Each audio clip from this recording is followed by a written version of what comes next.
Hola, ¿qué tal? ¿Cómo le va? Buenas noches.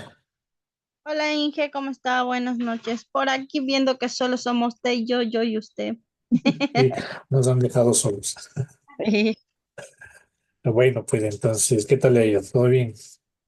Bien, ahí avanzando. Avanza y avanza en la No, vida. pues. Bueno, lo bueno es que todos solo tienen Lo esta bueno que estoy materia ahorita. avanzando, no estoy atrasando. Eso sí, ni un paso atrás. Eso sí. Chévere, chévere. Entonces, bueno, ¿cómo quedamos de ayer? Les vamos a ver ahorita el video que está cargado, obviamente aprovechando el tiempo. Obviamente dura bastante, entonces lo vamos a ver hoy día. Una parte le completamos de ver mañana y, y hacemos el trabajo de una vez, uno de los deberes y así también pues ya se libran de uno de los deberes, ¿ya? Entonces voy a compartirle pantalla 2. Me voy a sacar los auriculares y si me dice algo me levanta la manito ya porque voy a sacar los auriculares porque aquí del micrófono le pongo en el parlante. Ok, Inge.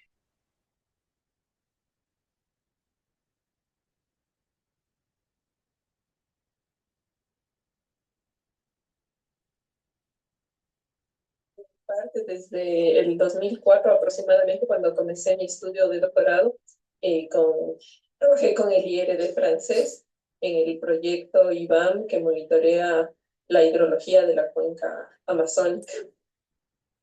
En este sentido, comenzamos por estudiar los ríos Napo y Pastaza, ¿sí?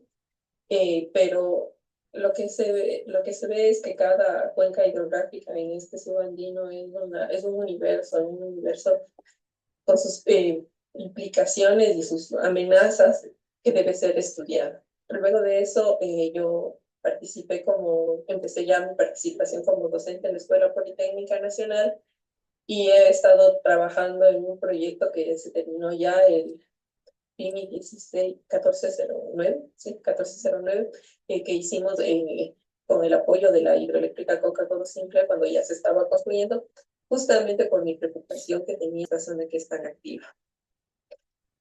Luego de eso he hecho aparte de mi tesis de doctorado, está tesis de maestría, tesis de ingeniería con las... ahora, con este problema que tenemos, de hecho, yo participo en la Junta Consultiva de CELEC, que está tratando este problema que es una grave amenaza para la infraestructura. Y gracias al trabajo de recursos de estos temas con mis estudiantes, les voy a compartir. ¿Sí? Bueno, el título de mi presentación es Gestión de cuenca hidrográfica y erogación reversible en el río Coca. Como les decía en su introducción, Nicolai, sí, este es un problema que, que comenzó, se cree, con la desaparición de la cascada de miles de años, tal vez será unos 15.000 aproximadamente. Eh, Se formó la cascada de San Rafael cuando un flujo de lava tapó el búsqueda de camino, sí, actuando como un hipo y como un umbral en el río, sí, que durante todo realiza su trabajo erosivo, sí. Pero ¿qué pasa? Que en febrero del 2020 nos amanecemos con la noticia de la implosión de la cascada, que bueno, es un término que no se usa, pero eh, desaparece la cascada de San Rafael e inmediatamente empieza este fenómeno de erosión aguas arriba de la cascada de San Rafael en dirección hacia la hidroeléctrica de Coca-Cola Sinclair. ¿Sí? En abril se produce la ruptura de los oleoductos, justamente debido a un deslizamiento de tierra, ¿sí? que, eh, que arrastra, ¿sí? Que rompe y afecta al derecho de vía y a los oleoductos. Posteriormente esto continuó, ¿sí? Continuó, este proceso ha seguido continuando. Es un proceso en el que el río se profundiza, pero también abre, ¿sí? Se abre su valle, ¿sí? Y va afectando a la infraestructura que tenemos, como sea el oleoducto. Después, en agosto, afectó a la carretera, ¿sí? Se llevó unos 100 metros de la carretera el río. Por último, el 21 de octubre, ¿sí? el puente sobre el río Montana es un afluente del río Coca, ¿sí? Colapsó debido también a este proceso de erosión regresiva, ¿sí? Ahora que estamos en octubre del 2020, ya noviembre, la erosión regresiva está alrededor de 8 kilómetros aguas arriba de la cascada de Santa Rafael. Es una locura lo que ha recorrido en sí. Es del orden de 1 kilómetro al mes, más o menos, poquito menos de eso, ha estado avanzando la cascada, la erosión regresiva. ¿Sí? Pero esta cuenca, sí, porque hay una cosa que nosotros, yo entiendo que están los estudiantes y me gustaría que ellos que van a ser nuestros nuevos profesionales que van a trabajar en todos estos tipos de infraestructuras, que puentes, carreteras, que hidroeléctricas, sí, piensen y planifiquen sus obras, ¿sí? Porque se ha visto que una obra en un punto del río no es que la afectación va a ser ahí o va a ser pocos metros de agua de arriba o pocos metros de aguas de abajo, no. La afectación se tiene que ver aguas de arriba y aguas de abajo de la obra, ¿sí? Por eso es básico que nosotros primero comprendamos cómo está la cuenca, hacer un buen diagnóstico de la cuenca hidrográfica, de la hidrología, pero también empezar a entender un poco de la hidráulica, de cómo se están transportando los sedimentos aquí. Entonces, en esta cuenca del río Coca, es una de las cuencas que en mi estudio de doctorado veíamos de las más dinámicas o la más dinámica en el mundo en producción de sedimentos. Y la pregunta era, ¿de dónde viene tanta cantidad de sedimentos? Entonces, hay cosas que la naturaleza misma nos estaba indicando, ¿no? En 1987, en marzo de 1987, en esta cuenca se da un sismo de casi 7, sí, aproximadamente 7, que destruyó la cuenca, se llevó el oleoducto y justamente en la misma zona en la que vimos, sí. Bueno, fue mucho más grande la afectación y afectó toda esa zona del valle del río Oca. ¿Por qué? Porque justamente ahí es la unión de varios factores, ¿no? El Reventador es una de las zonas más húmedas de la cuenca amazónica, o sea, de los sitios más lluviosos en el mundo, ¿sí? Es un sitio muy lluvioso y había estado lloviendo particularmente con fuerza en los días anteriores a este sismo. Además, estamos en el Subaní, ¿sí? Entonces las pendientes son muy fuertes, la lluvia. Y un sismo hizo que haya una gran cantidad de deslizamientos que se dirijan hacia el cauce del río Coca y por lo tanto se genera uno de los deslizamientos más grandes del siglo XX. ¿Sí? Y esta es la cascada de San Rafael, unos días después de lo que sucedió el terremoto. Y ustedes ven cómo ya no es agua lo que lleva, es una colada de lodo lo que está transportando. ¿Sí? Esa cascada resistió este sismo que fue devastador para nuestra economía, porque fueron 6 meses que no pudimos exportar petróleo. ¿Sí? Entonces, nosotros sabíamos de los riesgos, porque hay riesgos sísmicos, hay los riesgos volcánicos en esa cuenca, ¿no es cierto? Y bueno, sabíamos de estos riesgos y entonces no es que porque hay riesgos no construimos nada, porque entonces Ecuador entero no podríamos construir nada, sino que las construcciones tienen que adaptarse. Ustedes saben, los ingenieros civiles tienen que hacer con las normas de construcción. Entonces, para el 2008, en el gobierno de Rafael Correa, se retoma esta idea de construir una hidroeléctrica, la hidroeléctrica de Copacodo Sinclair, y en el 2014 ya se marca o entra en funcionamiento la Thalía, que es cuando ya desviamos al río, ¿no es cierto? Entonces ya hay una afectación importante. En el 2016 se inaugura la obra, ¿sí? Y a febrero del 2020 tenemos la desaparición de la cascada de San Rafael. ¿Sí? Entonces, hay dos eventos que me gustan poner, ¿no? Uno, el tema puramente natural, que es el sismo del 87, y otro es un tema antropogénico, y los dos alteran. Entonces, es bueno compararlo para ver cómo estamos trabajando, cómo trabaja el río ante una alteración en estos flujos. Ahora, como les digo, ¿no? Jamás una obra afecta en ese sitio a pocos metros de arriba, pocos metros de abajo, no, afecta a toda la cuenca, porque el sistema fluvial es un continuo, así se fue definido desde hace muchos años, y los fluviomorfólogos, de un sitio se afecta aguas arriba o abajo, 5.000 kilómetros, es, como les decía, una de las zonas más lluviosas del mundo, unas pendientes muy altas, ¿sí? Y tenemos ríos principales, ¿no? El río Quijos, que al unirse con el río Salado, el río Quijos que nace en la Pisana, el Salado en el Cayambe, van a formar el río Coca. Justamente en este punto de aquí donde está, ¿sí? El puntero es donde tenemos la hidroeléctrica, que aprovecha este enorme caudal que tenemos, ¿sí? La hidroeléctrica, ustedes saben, no es una hidroeléctrica convencional, sino es una hidroeléctrica de paso, entonces únicamente aquí tenemos la captación, ¿sí? La captación, los desarenadores y la entrada al túnel, sí, el túnel que conducirá aproximadamente unos 26 kilómetros hasta llegar al embalse compensador. En el embalse compensador hay una caída, ¿sí? Y llega al cuarto de máquinas donde se turbina el agua y regresa al río Coca, ¿sí? Entonces, nosotros pusimos este proyecto tan importante, tan necesario para nuestro país en esta zona. Pero Ecuador es un sitio complicado, es una, por la geología, ¿sí? Hay muchas amenazas.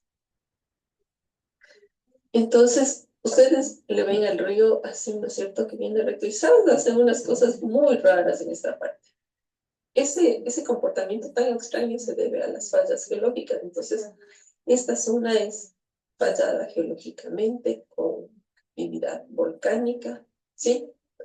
Y cuando ustedes recorren esta zona siempre después del periodo de lluvias, van a ver un montón de deslizamientos a lo largo de la carretera, ¿no? ¿Por qué? Porque las pendientes y la lluvia en esta zona, sí, hacen que sean unos deslizamientos que solo involucran la parte superficial del suelo, ¿no?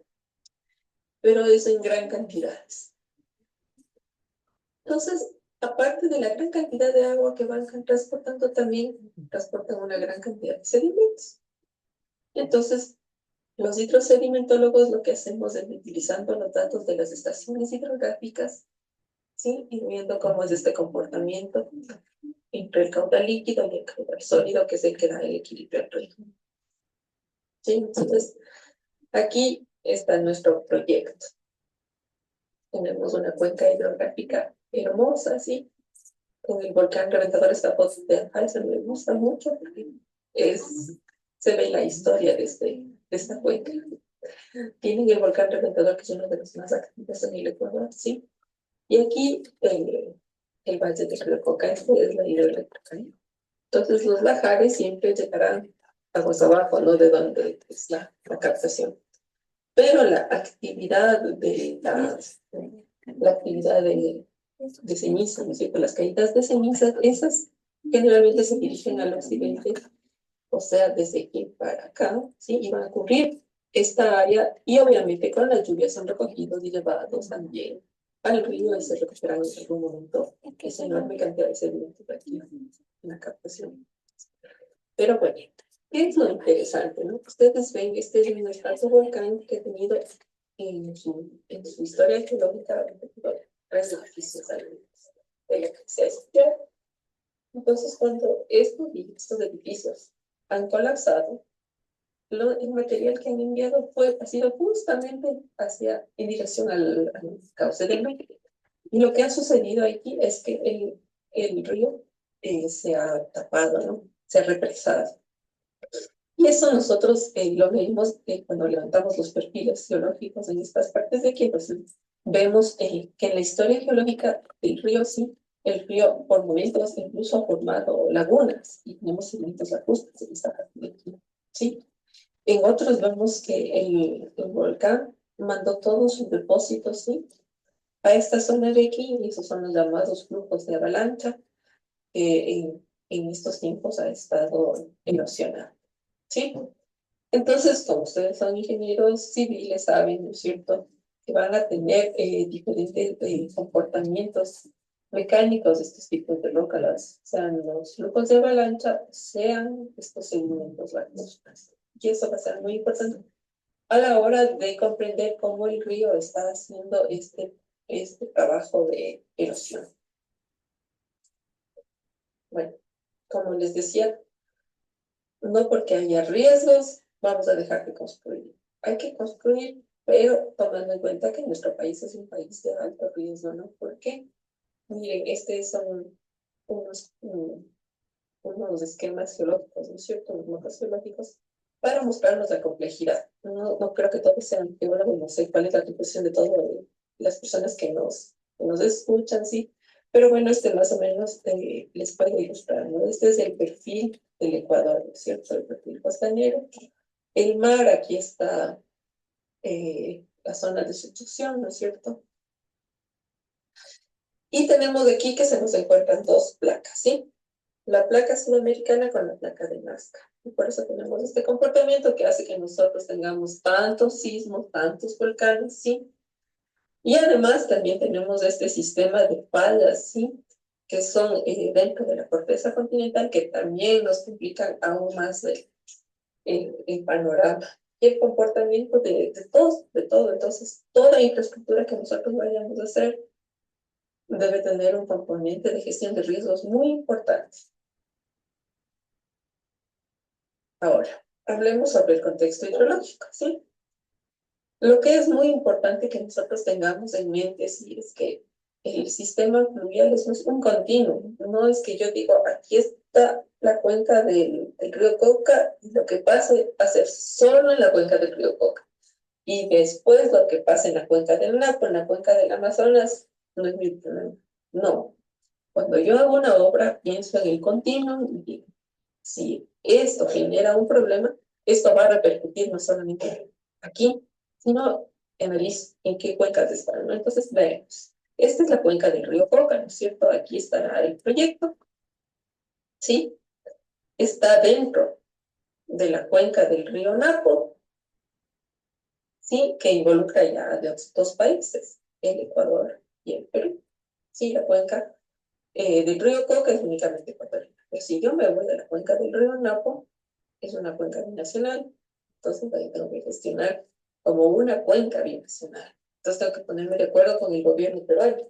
Y si ustedes han seguido las noticias, saben que está en Tumbes, que es un sur del país, y que está con la demanda del gobierno peruano. Sí que está. Entonces, esos son millones de dólares. Entonces, no podemos darnos el lujo de hacer las obras pensando en este punto, en esta consecuencia. No, tengo que tener una visión un poco más abierta, pensando en todas las aristas que pueden complicar. Entonces yo sé que supóngase por esto de la erosión regresiva que se rompieron los oleoductos, sí, y tuvimos una afectación directa al río Coca. El río Coca llega al río Napo, el río Napo va a llegar al Marañón, llega al Amazonas. Entonces, claro, llegará mucho menos, ¿no? Pero, o sea, tenemos una complicación en el momento en el que me toca hablar también con el gobierno peruano para arreglar las cosas. Y eso, sin pensar que luego de esto va a formar parte de la cuenca del río Amazonas, que ya involucra a varios países, al Brasil, a Venezuela, Colombia, Perú, Bolivia. Sí, entonces eso ya es tener más, es mucho más grande, mucho más grande, ¿sí? Entonces, en mi doctorado, ¿sí? Teníamos la idea, ¿no es cierto?, en este proyecto, Iván, que monitorea la cuenca amazónica, ¿sí?, de los sedimentos que están llegando al Amazonas, aquí al delta del Amazonas, de donde proviene. Entonces, se ha visto ya con artículos que están publicados de Biota en 1996, ¿sí?, que el 95% de estos sedimentos que llegan aquí provienen de los Andes, ¿sí?, sean bolivianos, peruanos, ecuatorianos, ¿sí?, viene de los Andes, que solamente representan el 2% de la cuenca. Es decir, este es el motor de generación de los sedimentos y, como ustedes saben, para que un río sea todo este ecosistema tan complejo, ¿no es cierto? No solamente va a depender del tema hidráulico, va a ser la vida, sí, la vida de las especies, de las personas, de todos. Sí, necesito yo un equilibrio y eso me da el sedimento, la cantidad de sedimentos y el agua. Eso es muy importante. Entonces, cuando hacíamos esto, los geólogos de aquí, de IRD, los geólogos franceses, sí, con los que también ya había trabajado, sí, con el doctor Babi, habían estudiado estas cuencas, ¿no? Los Andes y las cuencas. Entonces, con los hidrólogos, al conversar, veían que, supónganse aquí, en Bolivia, sí, los Andes son mucho más gruesos, ¿no es cierto? En cambio, en el Ecuador es mucho más angosto. Entonces, ¿qué es lo que pasa? ¿Sí? Que cuando los sedimentos se producen en los Andes del Sur, ¿sí? Salen hacia la Amazonía, tienen una extensa zona, sí, una extensa zona plana donde van a formar un cono, sí, un cono, una superficie en la que van a depositar. Pero en cambio en el Ecuador no teníamos eso. Sí, en el Ecuador lo que habíamos visto con los balances hidrosedimentarios, porque este proyecto tiene algunas estaciones hidrológicas y a lo largo del río Napo, entonces se veía que aquí no se formaba, menos en el Napo, no se formaba ningún cono, sino que todo estaba en erosión hasta llegar al río no, Amazonas. ¿Sí? Entonces es un comportamiento diferente entre los Andes del norte y los Andes del sur. Sí, por eso les digo, cada río hay que analizarle a un apartado, porque ninguno se va a comportar igual que el otro. ¿Sí? Y luego tenemos aquí el río Pastaza. El río Pastaza también es diferente. El problema con el río Pastaza fue que como es un río tan indómito, nunca se pudo instalar una estación para poder monitorear el comportamiento de los sedimentos. Entonces, bueno, esto para los geólogos, este es un corte aquí en los Andes del Norte, que se les ve que son mucho más estrechos, y este es un corte en los Andes del Sur, ¿sí? Entonces es lo que les hablaba, ¿no? Aquí está en erosión, aquí en cambio sedimenta, y luego de eso es una menor cantidad de sedimentos van hacia el Amazonas. Aquí va directo, como un chorro. Ahora, eso es lo que nosotros sabíamos, ¿sí? Sabíamos sobre la cuenca. Entonces, en las clases que yo he impartido en la maestría, sí, de recursos hídricos de civil, hablábamos mucho sobre el equilibrio dinámico. El equilibrio dinámico del río, que lo que nos dice es que el río evoluciona, sí, para llevar una cierta cantidad de sedimentos en equilibrio con una cierta cantidad de agua, ¿sí? Entonces, los ríos van a evolucionar para estar sedimentos, agua, y es un equilibrio dinámico. Si alguno de los dos se mueve, obliga a que el otro se mueva. ¿Sí? La cantidad de sedimentos se mueve, obliga a que se mueva la cantidad de agua y obliga a que el río cambie, ¿sí? Cambie su comportamiento para poder ajustarse, ¿sí? Entonces, eso es lo que, en teoría, se llaman las variables de control. Las variables de control del equilibrio dinámico van a ser el clima y la geología, o sea, lo que traducido son el caudal sólido y el caudal líquido, ¿no es cierto? Porque el clima nos daría el caudal líquido y la geología el caudal sólido. Porque hay que pensar que las cosas evolucionaron antes de que llegue el hombre y empiece con sus obras, ¿no es cierto?, a cambiar el comportamiento. Entonces, en ese caso, cuando alguna de estas variables se modifica en el equilibrio dinámico de un río, sea el caudal sólido o el caudal líquido, el río va a responder con unas variables de respuesta que son la geometría y la carga sólida que lleva. Entonces, ¿qué es la geometría? La geometría va a ser la pendiente del río, la profundidad, ¿sí? De lo que estaba aquí se baja, el ancho del río, ¿sí? Ahorita estamos viendo en el río Coca como el valle sí se está ensanchando, ¿sí? Ya no es un valle angosto, es un valle muy ancho, ¿sí? Y la granulometría. La granulometría de la carga sólida es el tamaño de los clastos que va llevando el río. Entonces, todo eso se va, el río le desajusto el caudal, entonces el río tiene que mover puede responderme mediante todas estas variables geométricas o de carga sólida. ¿Para qué? Para ajustar y nuevamente volver a tener un caudal sólido. ¿sí? Entonces, este es un fenómeno que, al menos ahí en Francia, donde yo estudié, ya había sido estudiado, no supóngase en Francia, en los últimos años se reforestó muchísimo, ¿sí? Y entonces, esta reforestación hizo que los ríos empiecen a cargar cada vez menos cantidad de caudal sólido, ¿sí? Y al tener menor cantidad de caudal sólido, entonces los ríos empezaron a ser más incisivos, a profundizarse, ¿sí? Para poder buscar este equilibrio que fue alterado por una acción antrópica, ¿sí? O sea, ¿quién está en desacuerdo con que se reforeste? Nadie.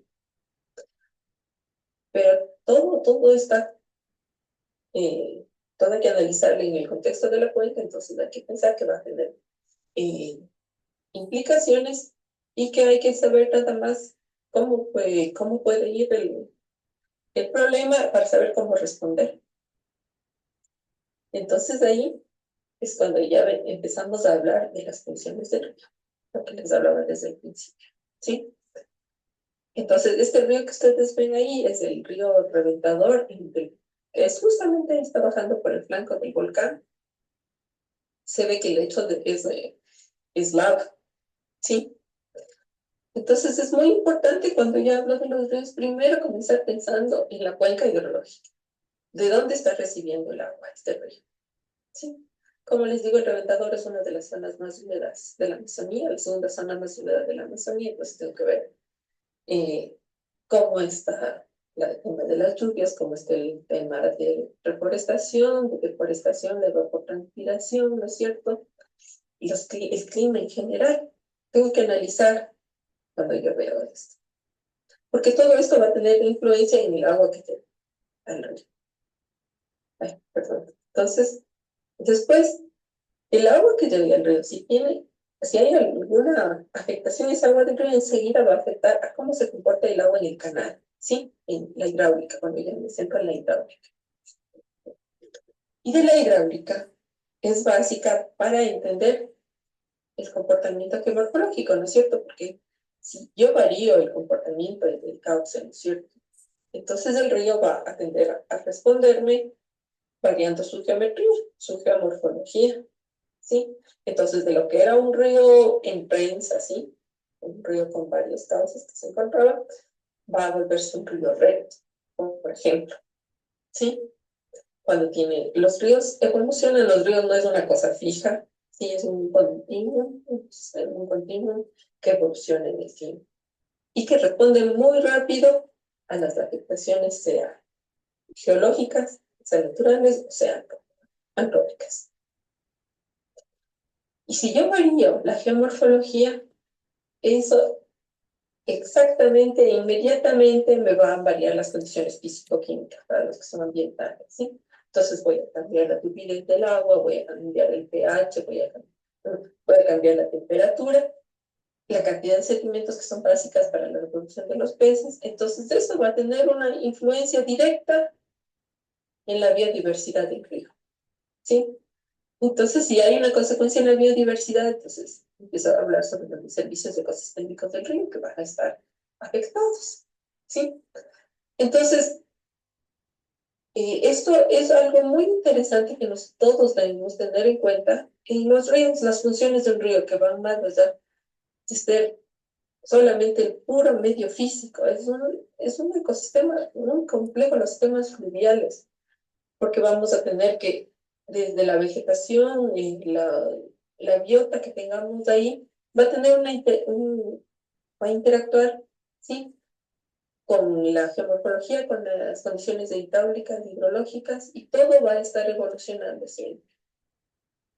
Entonces, si yo tengo una población que depende de estos recursos, ¿sí? No puedo dejar que esto se me salga de las manos. Y tengo que pensar muy bien la obra que yo pongo para que no tenga afectaciones. Entonces, la hidrología. Otra hermosa foto de Anheuser, donde nosotros vemos, sí, aquí está sí, el cráter, ¿no es cierto?, como se abre justamente hacia el valle del río Coca. Como les dije, algunos, los edificios volcánicos, sí que fueron descritos en el tiempo geológico, mandaron los depósitos así para represaron el río Coca. Y tenemos en esta parte de aquí, los sedimentos que están en el valle son flujos de avalancha, mientras que en esta parte de aquí ya empezamos a tener los depósitos lacustres, porque el río se represó algún tiempo para, para tener una potencia tan grande, este tipo de depósitos, ¿sí? La hidráulica, lo que hagamos en el cauce, como les dije, ¿no es cierto? Ahora, hay una cosa, ¿cierto? Cuando nosotros hablamos de transporte de sedimentos, vamos a hablar fundamentalmente de dos, ¿no es cierto? De la carga en suspensión y del arrastre, ¿sí? La carga en suspensión es el reflejo de la erosión en la cuenca, ¿sí? Es principalmente el reflejo de la erosión en la cuenca. Mientras que el arrastre es únicamente que se debe a la erosión del lecho del río, ¿no es cierto? Por eso cuando yo hago un análisis, ¿no es cierto? Cuando veo la carga total de sedimentos, que va a ser los sedimentos de arrastre más los sedimentos de suspensión, yo sé que los de arrastre únicamente vienen del lecho, ¿no es cierto? De lo que pasa en el lecho, pero también el lecho va a tener, esta erosión va a tener una fracción nos va a aportar una fracción de sedimentos en suspensión, ¿sí? Y la carga de lavado, ¿no es cierto? El material en suspensión, lo que viene de la cuenca, de toda la cuenca, de 5.000 kilómetros cuadrados de cuenca, ¿sí? Es lo que principalmente, la fracción principal que va a ser la carga total en suspensión, pero no olviden, ¿no? Dos tipos de sedimentos, arrastre y en suspensión. Pero los de suspensión también, una fracción pequeña está relacionada con esta carga que viene desde el lecho, ¿no es cierto? Y la principal viene en suspensión, entonces, por eso es importante. Yo quiero recalcarles esto a ustedes que están estudiando, ¿no es cierto? Cuando nosotros nos enfocamos en el estudio del transporte de sedimentos, ver estos dos orígenes, ¿ya? ¿Por qué? Porque lo que pasa en la carga en suspensión sí es lo que me refleja la cuenca, cómo se comporta la cuenca. Como les digo, puede ser una cuenca como esta, que por su propia contexto geológico, ¿sí? Es tan activa en producción de sedimentos. Mientras que lo que hace el río, sí, el río en sí mismo es el arrastre. Entonces, aquí sí, ya me olvido de lo que pasa en la cuenca y me voy al material de arrastre. Ahora, en todo esto, ¿no es cierto? En todo esta problemática, nosotros nos hacemos la pregunta científica, ¿pero qué está pasando con la actividad antrópica? ¿Podemos echarle la culpa? Decirle, no, todo es culpa de que hayamos puesto la hidroeléctrica y la actividad antrópica. Porque la actividad antrópica altera el flujo de los sedimentos y el caudal del río. Y por lo tanto va a afectar la geomorfología.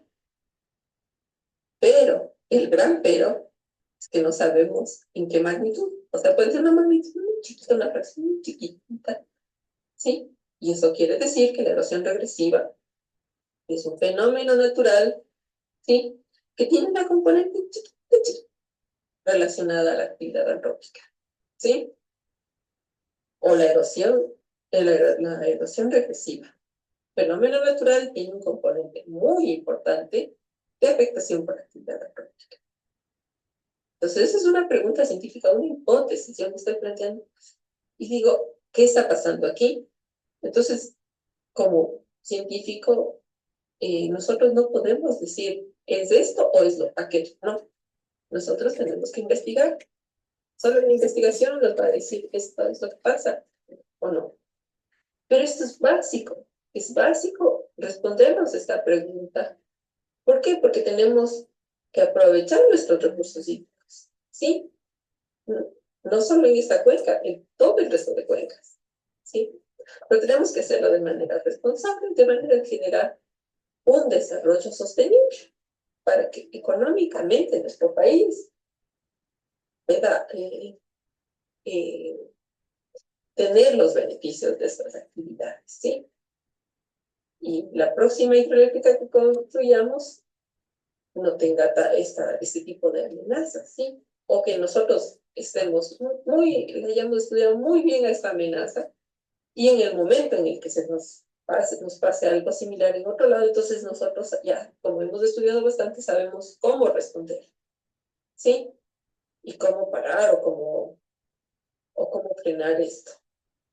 Pero es básica la investigación y eso les queda a ustedes, a los estudiantes de ingeniería civil, pensar que la teoría que ha sido desarrollada para otros ríos no necesariamente va a ser la que debe utilizarse en nuestros ríos. ¿Por qué? Porque depende mucho de este contexto geológico. Entonces, si ustedes, nuestros estudiantes, pudieran participar en estas cosas, sería genial con los profesores iniciar este tipo de investigaciones a profundidad para poder hacer uso de nuestros recursos de una mejor manera. Entonces, bueno, yo no soy ingeniera civil, no puedo llegar a tanto, no puedo llegar a eso. Yo tengo que llegar a lo que me interesa, no caracterizar el método físico. Entonces, nosotros hemos estado trabajando, sí, con algunas personas en este proyecto. Entonces, entre lo que hemos visto, sí, hemos hecho varios como frentes, ¿no? Que ciertas personas se encargan de eso. Hay que ver el tema de la hidrosalinidad. Hay que ver el tema de caudales líquidos, caudales sólidos, las variaciones en el tiempo y en el espacio, ¿no es cierto?, en esta cuenca. Hay que caracterizar las amenazas. Nosotros ya comenzamos con una caracterización geológica que nos permitió conocer el comportamiento geológico de esta cuenca, ¿sí? Y tenemos las amenazas identificadas. Hay que también continuar con este trabajo en las amenazas. Es un trabajo que tiene que desarrollarse en el tiempo. Y hemos también trabajado con el tema de la geomorfología, viendo cómo están las formas, porque lo que nos indica es cómo está evolucionando el paisaje. ¿Y por qué evoluciona el paisaje? Sea por el tema geológico, sea, ¿no es cierto?, por lo que la actividad humana. Entonces, como les decía, ¿qué hacemos de las amenazas? ¿No es cierto? Las amenazas ya están muy bien caracterizadas, las volcánicas y las sísmicas, por el Instituto Geofísico, ¿sí? Ellos monitorean constantemente este volcán, porque como les dije, aquí pasa el oleoducto, los oleoductos del SOTE, el OCP y el poliducto, entonces necesitan tener un monitoreo constante. Y también la sísmica, es donde han estado trabajando. En el tema de deslizamientos, los deslizamientos tienen la competencia el Instituto de Investigación Geológico y Energético. Ellos también han estado trabajando a raíz de esto, han estado más presentes en la cuenca para tratar estos temas. Aunque es una primera caracterización, hay que entender mucho más la mecánica de los deslizamientos. La amenaza que realmente está huérfana aquí es la amenaza hídrica.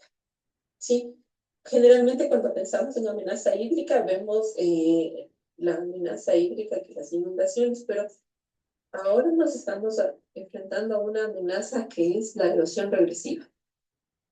Una erosión regresiva que está haciendo un círculo vicioso en el cual va profundizándose, ensanchándose y afectando a la infraestructura alrededor, ¿no es cierto?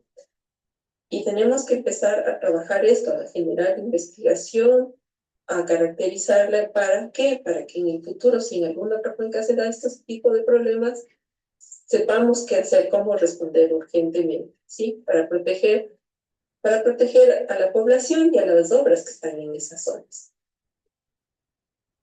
Y finalmente la hidrosedimentología, ¿sí? Aquí tenemos ya avanzado bastante caracterización física-geográfica. Hemos recopilado la información hidrometeorológica que estaba esparcida un poco entre la IMAP, que tiene también en la parte alta, ¿no es cierto?, competencia. Estaba el INAMI, estaba Coca-Cola Sinclair, estaba INESET, todos esos han tenido datos y nosotros trabajamos Claro, hay que pulir todavía esas bases de datos, pero esto es un trabajo bien largo en todos sus aristas, ¿no? Y hemos procesado los caudales y hemos hecho la distribución de los caudales, fase de caudales líquidos y sólidos. Separamos los caudales líquidos y sólidos por periodos y al final hemos hecho un cálculo del modelo de tasas de erosión, ¿no?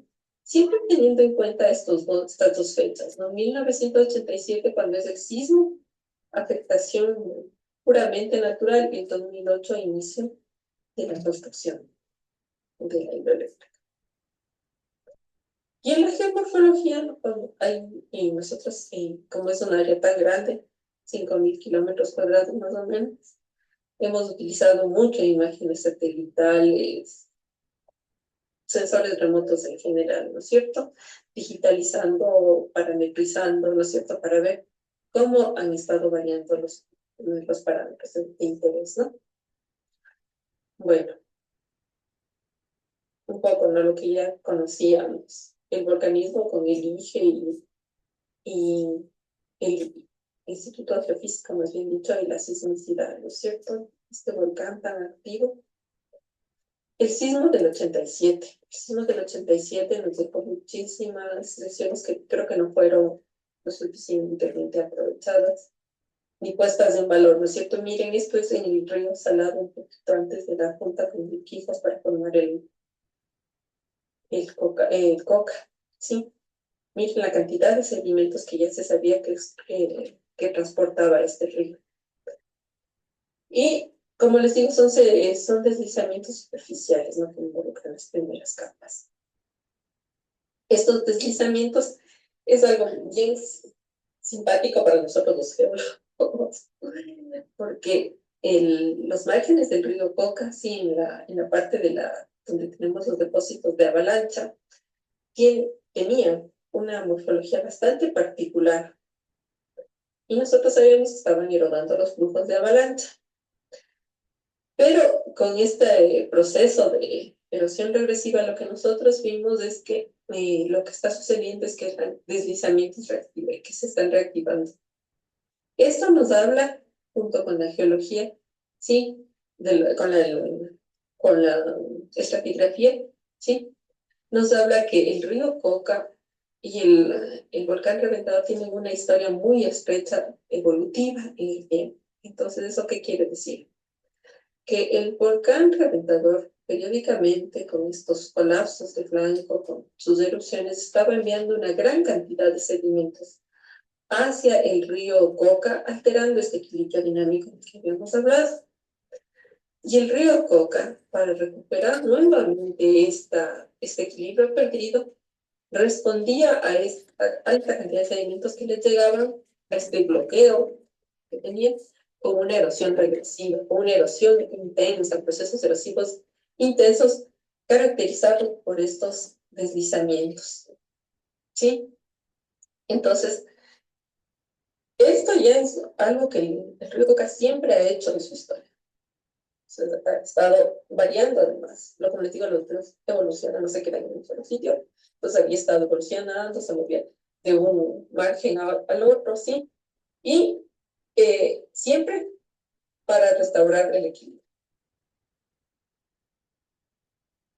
Ahora nosotros tenemos una cantidad inmensa de recursos hídricos que hay que aprovechar, pero ¿cómo les aprovechamos? Dentro de límites que nos deben permitir el mismo río, este funcionamiento, este equilibrio. Pero ¿cómo sabemos cuáles son esos límites? Entonces ahí estaría la investigación. Entonces, a los muchachos de civil quieren hacer una tesis. Están ahí. ¿Sí? Entonces, ¿cómo estaban estas amenazas? Esta amenaza hídrica, ¿no es cierto? Sabemos solo hablando de aguas arriba, porque aguas abajo es otra cosa, ¿sí? Aguas arriba, la erosión regresiva produce profundización del cauce, ensanchamiento del cauce y deslizamientos. Los deslizamientos producen taponamientos, inestabilidad de las orillas, y eso mete más candela al proceso de erosión regresiva. Entonces es un círculo vicioso que cada vez está más, o sea, que tiende a que el río recupere este equilibrio. Entonces no va a parar hasta que el río no recupere el equilibrio. Sí, entonces, ¿qué hacemos nosotros? Nos estamos sentados viendo que el río está erosionando y llevándose todo. No, tenemos que estudiar e intentar cerrarlo, ¿no es cierto? Entonces veamos cómo le ayuda el río a que recupere nuevamente el equilibrio que perdió. Y estoy viendo cómo se profundizó el cauce, cómo se ensanchó el cauce mucho. Aquí es la carretera, ¿no es cierto? La carretera. Esto de aquí que ustedes ven es el derecho de vía de los oleoductos, ¿sí? Esta parte de aquí es donde se fue, donde se rompieron los oleoductos, ¿sí? Entonces, miren, esta foto es del 6 de mayo y este es del 15 de mayo. Son 9 días. Miren cómo se ha ensanchado el cauce del río y cómo se ha profundizado. Entonces, el río ahorita está haciendo esto, ¿no? Está erosionando así para arriba. Entonces, la parte más profunda está aquí. Entonces, vamos con este proceso, ¿no es cierto? Con el transcurso del tiempo vamos a ir viendo que la erosión va siendo menos profunda, ¿no? Pero igual, bien, tengo que llegar a un sitio, a un momento en el que mire, ¿no es cierto? Pero hasta que llegue este momento, yo voy a tener erosión. Los deslizamientos, este es un deslizamiento de julio que tapó el cauce del río Coca, imagínense. Mire, esta es una visión con dron de cómo se tapó, cómo subió rápidamente el nivel del río en cuestión de horas. Por suerte, este material, como les digo, son los flujos de avalancha, entonces rápidamente eh, el río pudo desfogar sin empezar a inundar todo, ¿no? Así como se pone lo que sucedió en la Josefina en Pauta en el 93. Bueno, entonces eso es lo que habíamos visto. En la hidrosedimentología, ¿sí? En la hidrosedimentología, estos son beniteses, ¿no? En este diagrama nosotros aquí tenemos los milímetros de lluvia, ¿sí? Los metros cúbicos por segundo, y en este aquí tenemos el material de suspensión, este eje. Y en el eje de las X vamos a tener el tiempo. Entonces, esta línea doradita es el material en suspensión, sí, vemos estos picos de aquí que corresponden perfectamente a la erupción, cuando inició el proceso eruptivo del volcán Reventador en el 2002, sí, en noviembre. Este de aquí con estos simbolitos celestes, ¿sí? Este es el caudal del agua y estos, ¿cómo se llama? La lluvia, ¿sí?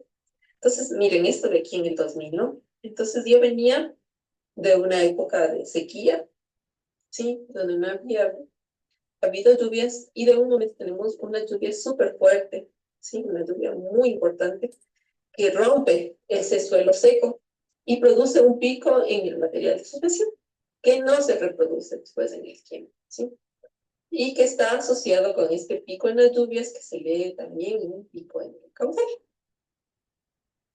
En ese momento, en el 2000. ¿Ya?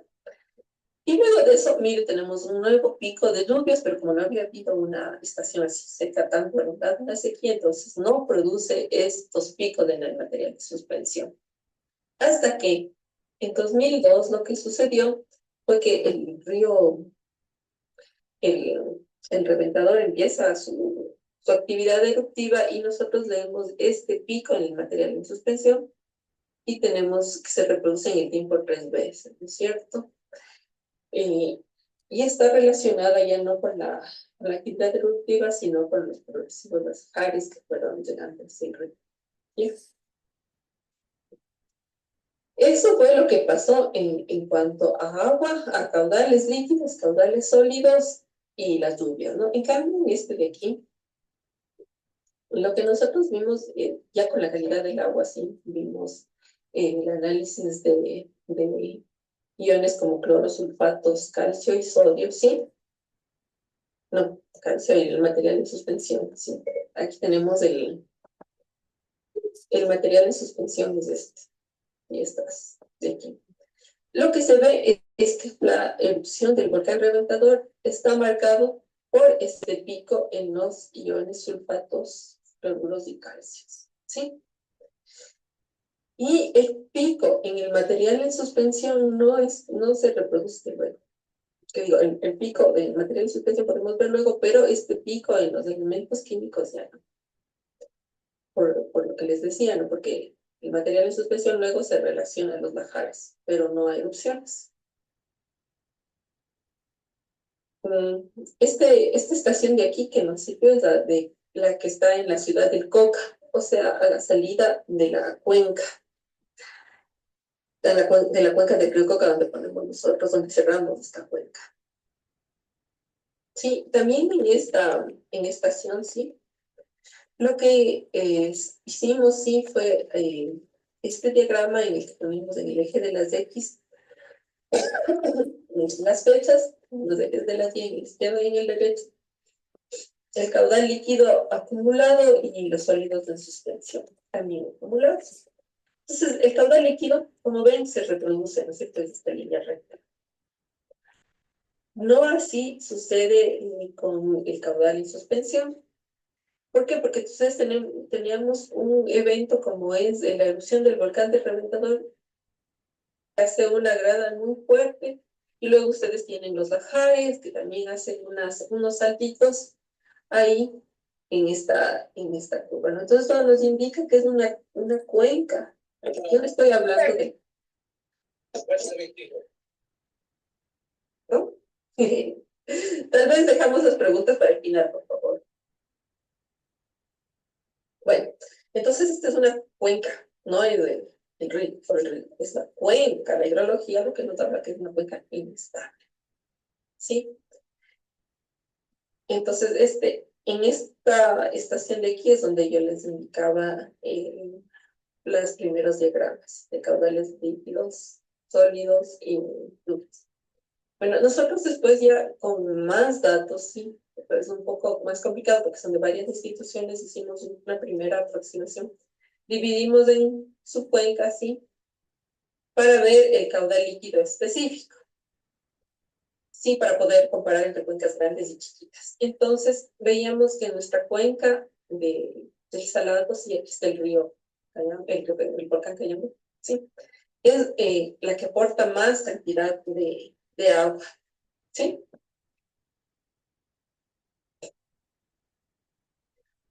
Pero no solamente aporta la mayor cantidad de agua, porque cuando hicimos el caudal sólido específico, veíamos que la cuenca del río Salado también es la que aporta la mayor cantidad de sedimentos, ¿sí?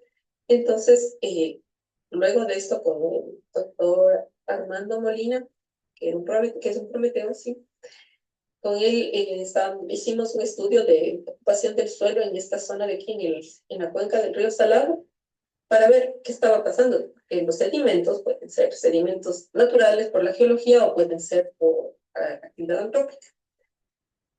La sorpresa fue que la cuenca del Salado es una de las cuencas menos intervenidas. Entonces, estos sedimentos es puramente, o no puramente, son un componente muy importante, que es el componente geológico. Como también ya vimos en el sismo del 87. Ahora, quisimos ir un poco más allá, ¿sí? Y comparar los periodos. El periodo antes del sismo del 87 y el periodo después del 2008 que empezó la construcción, ¿sí? ¿Y qué es lo que vemos? Sí, aquí me disculpan que se me ha movido el gráfico y está tapando. Espérenme un rato. Bueno, no me puedo salir, pero hicimos en estas estaciones, ¿sí? En esta de aquí, en la Quijos a J2, esta de la estación, Salado a J Quijos, o sea, Salado antes de la Junta con Quijos, y en esta es la Coca en San Rafael, ¿no? Entonces, cuando modelamos las tasas de erosión, sí, tenemos unos valores, sí, obviamente. Eh, pero luego de la construcción cuando ya empieza la construcción del Coca-Cola Singular, después de eso, en ese periodo, cambia completamente, bueno, no es que cambie, sino que las tasas de erosión que nosotros leemos en Toque de San Rafael aumentan en un 40%. Entonces, ¿qué pasa? Es un modelo, no estoy diciendo que esto fue lo que se midió, no.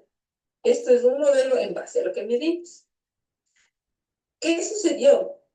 Eso es lo que yo les decía. Primero, en esta parte de aquí nosotros sabemos que aquí está la construcción de la hidroeléctrica, ¿no es cierto?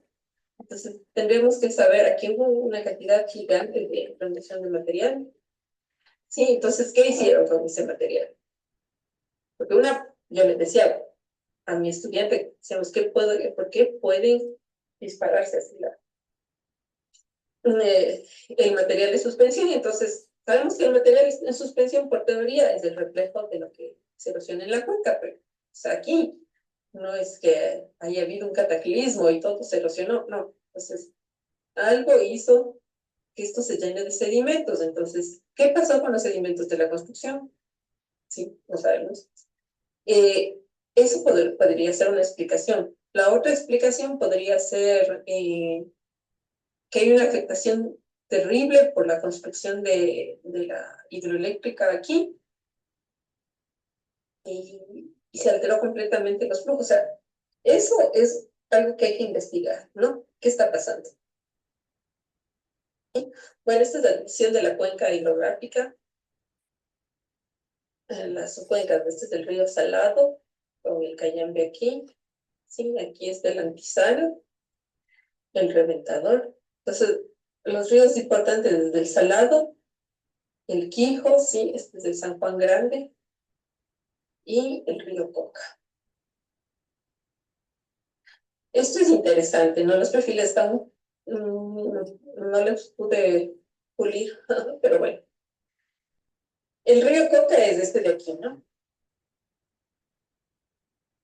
El río Coca, esta es la cascada de San Rafael. ¿Sí?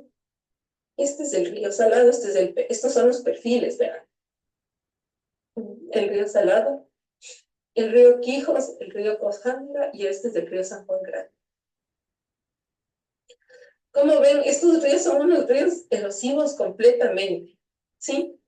Y después de la cascada de San Rafael, antes de que pase la desaparición de la cascada, ¿no es cierto? Entonces teníamos un perfil bastante más amable y que daba la idea de que no era no era un río erosivo, sino que transportaba, ¿sí? Todavía no se alimentaba, pero sí estaba transportando en su mayor parte. Pero ¿qué sucede aquí? Con la desaparición de la cascada de San Rafael, entonces el río tiende a buscar este equilibrio, nuevamente este equilibrio, ¿sí? Y continuar su erosión aguas arriba, ¿sí? Entonces esto es lo que estamos viendo. Nos está comiendo el río hasta alcanzar esta curva. Y todo esto con río Cage. Ahora hay un concepto en geología que se llama el nivel de base. El nivel de base de un río, que es el nivel desde el cual empieza este a erosionar y que se da cuando el río entra, supóngase, cuando el río ya entra al mar, o cuando un río andino entra a la Amazonía y deposita, ¿no es cierto? Pero este río, sí, no tenía un nivel base, su nivel base, digamos, más bien estaba dado por la cascada de San Rafael, que era un nivel base, ¿cómo les digo? Como pseudo artificial, o sea, que le dio el volcán reventador que le construyó el volcán reventador. Entonces, al desaparecer, este va a tender a buscar el nivel base acá. Por eso era un umbral muy importante esta cascada que ya se perdió. ¿Sí? Nosotros también hicimos un análisis de la variación temporal de la morfología fluvial del río Coca, ¿no? Bueno, este es el río Salado, este es el río Quijos. Estos solo les puse como un ejemplo para de lo que hicimos, ¿no? Entonces teníamos las imágenes satelitales, a las imágenes las clasificamos para ver la vegetación, el agua, la arena, ¿sí? Bueno, la cobertura vegetal, ¿no? Entonces teníamos algunas fechas, desde el 69 hasta el 2016, que es cuando terminamos esto, y ya se acabó el proyecto. Entonces vimos cómo estuvo variando el río, ¿no? Ustedes ven aquí en el 69, claro, diferentes captores con diferentes resoluciones, ¿no? Eso había que tener en cuenta, pero aproximadamente nos daba una idea de cómo había sido la evolución del río, ¿sí? Entonces, nosotros tenemos en esta parte aproximadamente aquí, es donde está la hidroeléctrica, ahora ubicada, ¿no? Entonces, este es del 2002. Este es del 86, antes de que tengamos el problema del terremoto del 87, ¿no? Donde después del 87 todo esto se llena de sedimentos, una gran cantidad de sedimentos que van al valle, ¿no? Y que van a estar siendo removilizados por el río, porque igual yo en mi doctorado les seguí todos los bancos de arena hasta el DAP, se ve como llegan bancos de arena y son removilizados por la propia dinámica del río. Y en el 2010 seguimos con bancos de arena, pero en el 2014 ya empezamos a tener la construcción de la hidroeléctrica, ¿sí? La construcción de la hidroeléctrica marca en esta zona de aquí, ¿sí? Se forme esta laguna como una laguna, como una represa, ¿sí? Y entonces nosotros en esta parte de aquí, ¿sí? Este es del Salado, este es de Quijos, este ya es del Coca, aquí está la hidroeléctrica, ¿sí?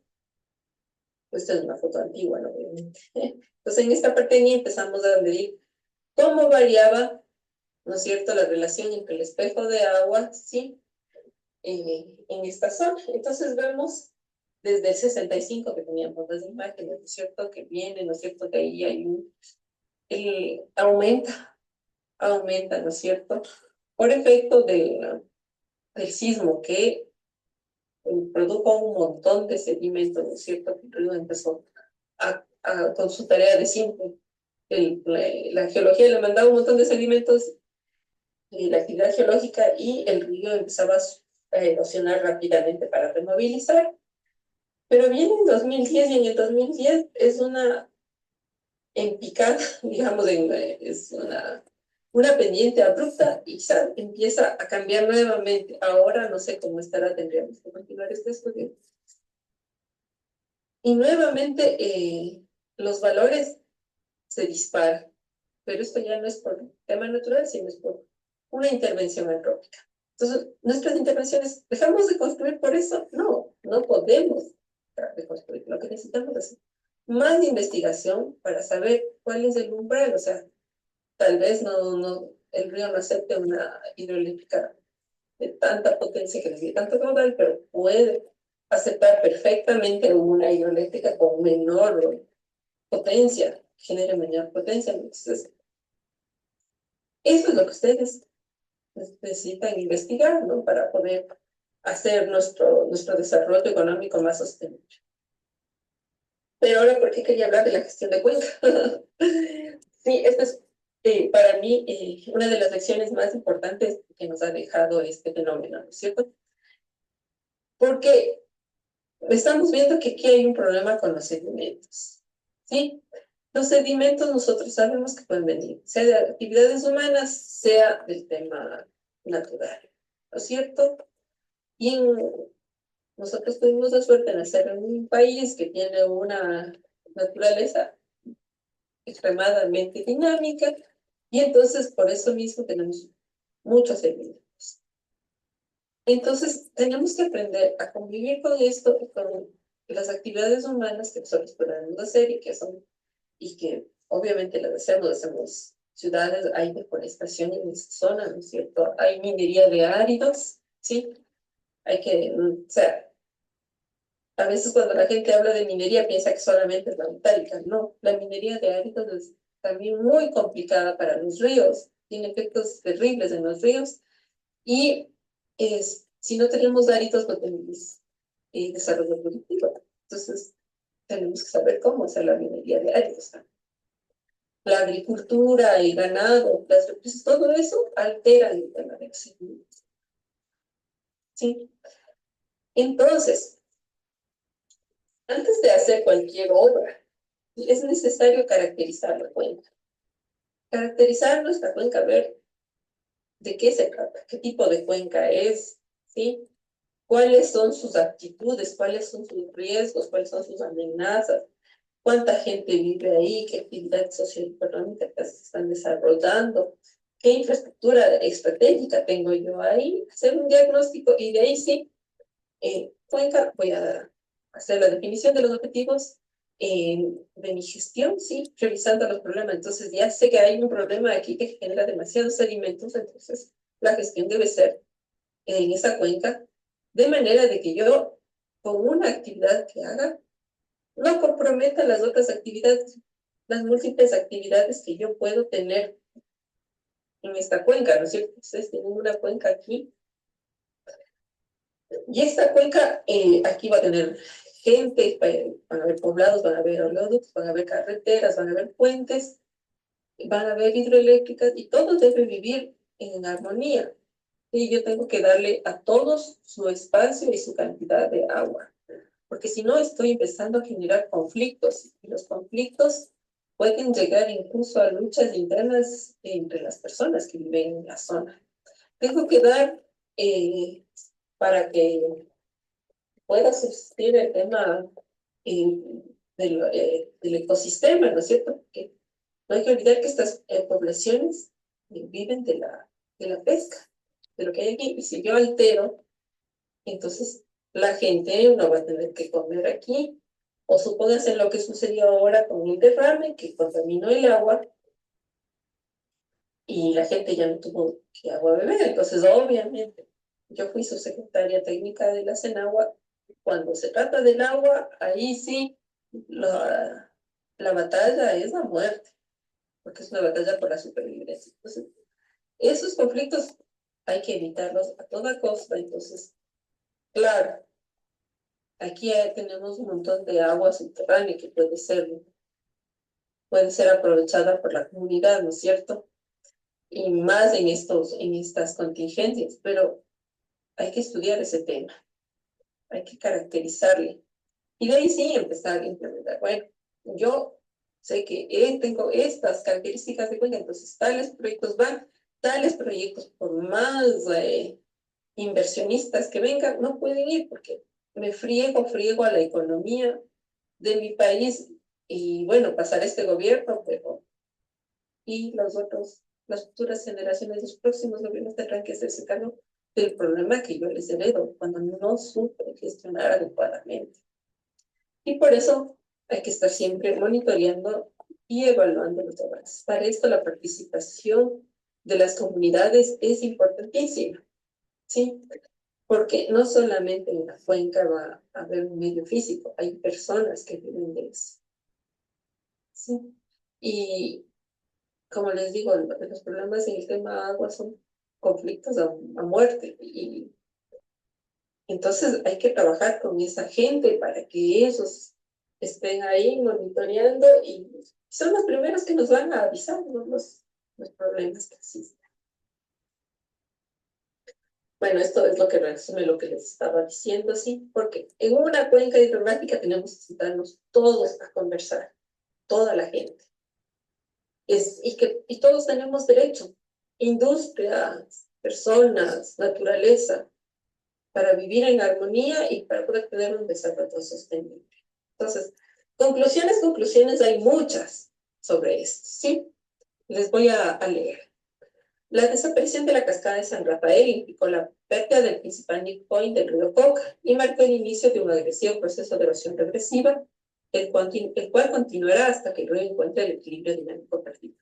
Entonces, como les digo, hay dos opciones. O nos quedamos impávidos esperando a que el río encuentra el equilibrio dinámico y se vaya llevando todo lo que encuentra, o empezamos a trabajar con error, prueba y error para ayudarle al río a que encuentre su equilibrio dinámico lo antes posible y con la menor afectación.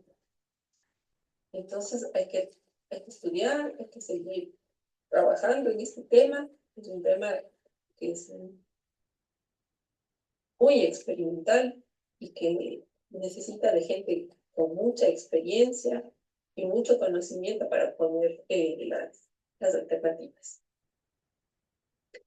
La erosión regresiva ha afectado y afectará importante infraestructura estratégica para la economía del país, dijes, oleoductos, carreteras, centrales hidroeléctricas y nuestros poblados. La gente urge la planificación por cuencas hidrográficas a fin de que no se repita esta historia en otras partes del país. Sí, no sé, en este tema tendría que la ex Senagua que está ahora en el MAE tener una importancia muy grande, un liderazgo, ¿sí? Porque todo, como les dije, todas las cuencas hidrográficas donde nosotros tenemos proyectos pueden sufrir similares amenazas. Entonces tenemos que empezar este estudio, ¿sí? Y toda obra tiene que ser planificada. No podemos hacer la obra solo porque hay mucha agua, porque hay un potencial hidroeléctrico. Sí hay el potencial hidroeléctrico, pero también hay un montón de amenazas. Entonces, tal vez no puedo hacerlo, aunque parezca una muy buena idea. La cascada de San Rafael hace parte de la cuenca hidrográfica del río Coca, donde se han llevado estudios científicos desde el 2004 con el apoyo del IRD, INAMI, Hidroeléctrica Coca-Cola Sinclair y MAPS, quienes proporcionaron los datos hidrológicos de sus estaciones de monitoreo. Los estudios científicos del IRD con su proyecto IVA muestra la importancia del río Napo en el aporte de sedimentos para la gran cuenca hidrográfica del río Amazonas. El proceso de erosión regresiva que vive actualmente el Alto Napo, río Coca, debe llamar la atención de las entidades encargadas de gestionar la Amazonía. Como les dije, estamos hablando de una cuenca transfronteriza cuando hablamos del río Napo. Y ahí hay complicaciones a nivel político.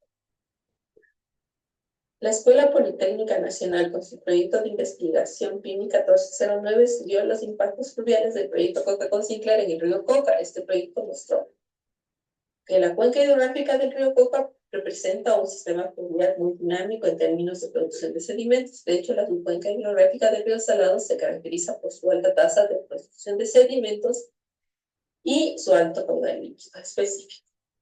Los fenómenos geodinámicos, como el sismo del 87, aportan gran cantidad de sedimentos cuya huella de afectación en el comportamiento hidrosedimentario y geomorfológico del río Coca evoluciona lentamente. Sin embargo, la construcción de las obras de infraestructura de la hidroeléctrica en un plazo corto muestran cambios importantes ya en la morfología del río Coca. Según el modelo de tasas de erosión propuesto, el fenómeno de erosión regresiva estaría asociado a la construcción y operación de la hidroeléctrica, que estaría produciendo el fenómeno conocido de el fenómeno ya conocido de aguas blancas, ¿sí? Pero esto, como les dije, esto tenemos que continuar, porque no sabemos qué pasó con el material, con todos los sedimentos que se movilizaron cuando fue la construcción. Entonces, hay muchas hipótesis de aquí. Y por eso, para poder saber qué pasó y realmente tener una lección para el futuro y para las futuras construcciones, es ir al fondo de los hechos y sacar lecciones. La cuenca hidrográfica del río Coca presenta amenazas sísmicas, volcánicas por deslizamientos e hídricas. Sin embargo, antes de la construcción de la hidroeléctrica, las amenazas hídricas no fueron suficientemente estudiadas y no se consideró a la erosión regresiva como una amenaza real, pese a la voz de alerta que dieron los técnicos en los años 90. Los técnicos del INESEL ya hablaron del problema de la cascada de San Rafael, que era el talón de Aquiles del proyecto.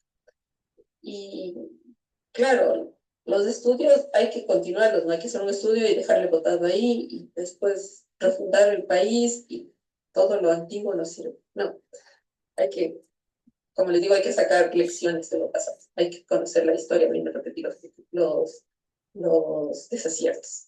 En general, las hidroeléctricas presentes en la cuenca del río Coca, porque no solamente una, hay tres, implican la alteración del equilibrio dinámico del río, ya que las variables de control caudal sólido y líquido son modificadas para el funcionamiento de estas hidroeléctricas. Por tanto, el río responde variando su geometría, es decir, la alteración en la función hidráulica del río trajo consigo la alteración en otras funciones como geomorfología. Resta por investigar si funciones como físico y las condiciones físico-químicas y la biodiversidad sufrirán algún impacto integrado. Sí, eso ya sale de mi competencia y eso tiene que trabajar en la gente que trabaja en ecología fluvial. Los datos geológicos nos muestran que la cuenca hidrográfica del río Coca había evolucionado como un río que respondía con erosión los periódicos taponamientos de su cauce, resultado de la actividad volcánica y sísmica de la zona. Lo sucedido nos deja una gran lección. La construcción de cualquier obra hidráulica debe ser planificada en función de la naturaleza de cada cuenca hidrográfica, tomando en cuenta todas las amenazas que se ciernen sobre la obra. Además, es menester entender cómo el funcionamiento de las obras puede interactuar con el medio, gatillando amenazas naturales presentes en la cuenca hidrográfica. La gestión de riesgos por amenazas hídricas, como la erosión hídrica, como la erosión regresiva, se basa en conocer las causas que generan el desequilibrio en el río. ¿Sí? Es necesario que si queremos realmente gestionar este riesgo, entendamos bien lo que pasó. No podemos mentirnos a nosotros y decir, no, esto va a dañar el mercado de la construcción. No, esa es la peor cosa que podemos hacer. Tenemos que entender lo que pasa para poder responder de manera adecuada, para poder planificar mejor nuestros proyectos, para tener el mejor rendimiento de las cosas que hacemos. ¿Sí? Por este motivo es básico un estudio científico que analice cuáles fueron las causas que actuaron para que este fenómeno se desarrolle. Y por último, A ver, chicas, justamente quería que al menos esta primera parte, como está Nayeli y María, que se conectaron leído. Y les había compartido justamente este video que explicaba sobre la erosión del río Inge, Coca. Sí, dígame, Ketty. una pregunta. El video sí está cargado, diga, en la plataforma. Sí, sí está cargado, sí le Sí, subí. el video está cargado en la plataforma. Sí, Sí. es que como que no lo escuchábamos muy bien, se escuchaba como un doble eco. Al Oh, menos yo, no sé el resto. chuta. Bueno, mañana le voy a poner en el cambio en el otro audio entonces, para no generar ese problema. Falta la parte de las preguntas que hicieron allí. Entonces, vamos mañana igual a revisar esto. Solamente quedan unos 30 minutos. Y pues bueno, eso para completar, ¿ya? Igual lo pueden ir viendo. Nos quedamos justamente en 1 hora 20 minutos. Ya, listo, chicas. Entonces, nos vemos mañana, ¿ya? Tengan una buena noche. Listo, Inge, hasta mañana. Muchas gracias. Mañana. Hasta mañana. Sí, pues sí está bonito.